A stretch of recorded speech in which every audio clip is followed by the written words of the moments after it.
Hello everybody, this is Sadanand Kurilla. Here I am there to deal with 10th class biology topics.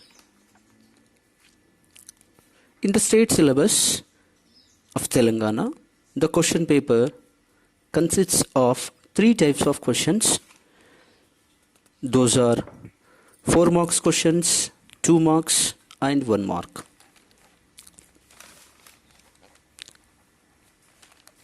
This is to say, from the question 1 to question number 7, 1 mark questions, and question number 8 to 13, 2 marks questions.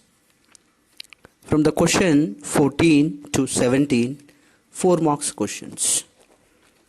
And moreover, we have options A and B from 14 to 17 questions. Choice. Total, it scores 40 marks. In the view of exam point, first let us learn essay type questions from each lesson of 10th class biology. Now let us start lesson 1, that is nutrition, the food supplying system. Now let us learn what is nutrition. So the definition of nutrition is the process of gaining of nutrients. It means either itself or by other source.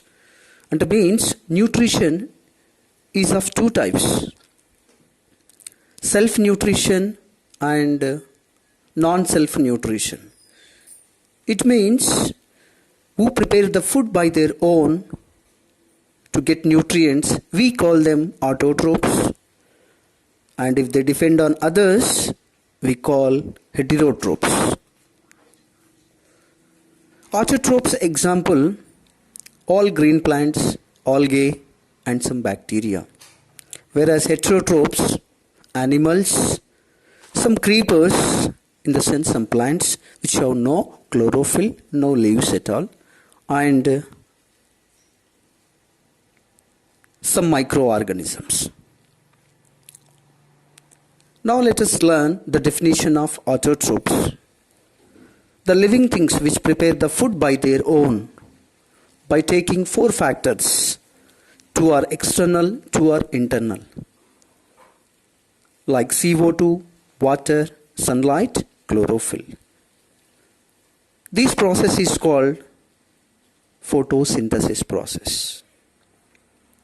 Now let us learn about some scientists who contributed their service in the field of photosynthesis. First we start with John Ingenhousz. John Ingenhousz belongs to Netherlands.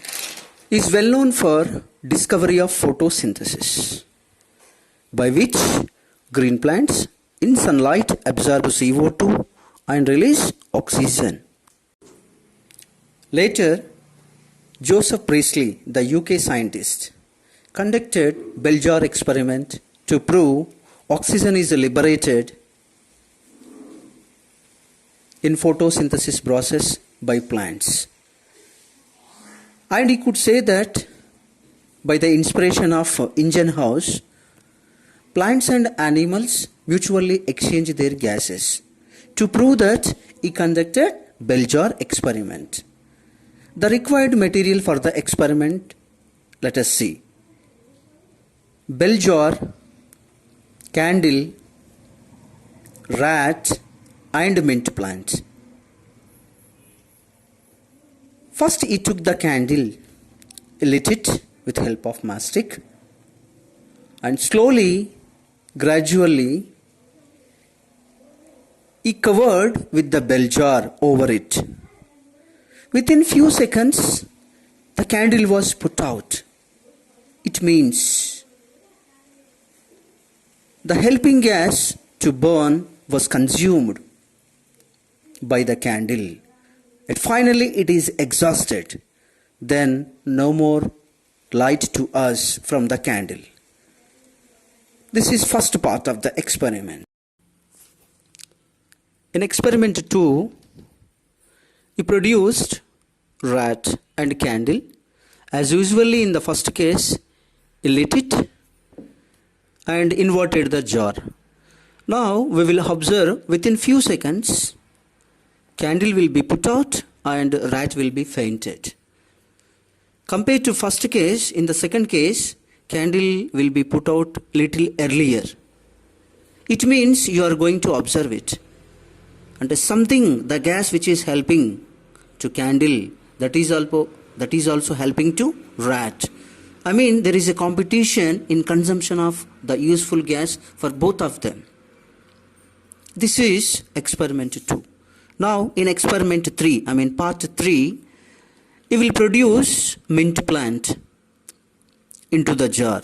Now we find candle with lit, rat and mint plant. Now you invert the jar.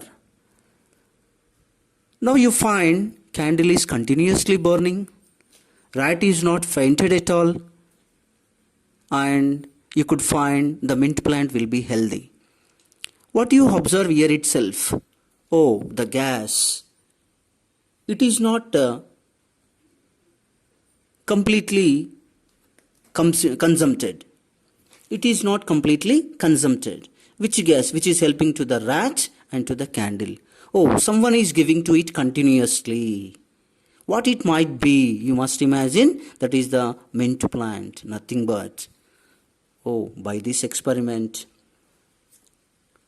we could find the helping gas is given to the candle and rat by mint plant. But what the gas which is released by the candle and rat, which is released out by the candle and rat, could be absorbed by mint plant. That is nothing but carbon dioxide gas. By this experiment, we can understand that the plants and animals are mutually exchanging their gases. This useful gas which is released by the plants, later it was named by Anthony Laurent Lavoisier as oxygen, which is useful gas to all the living creatures.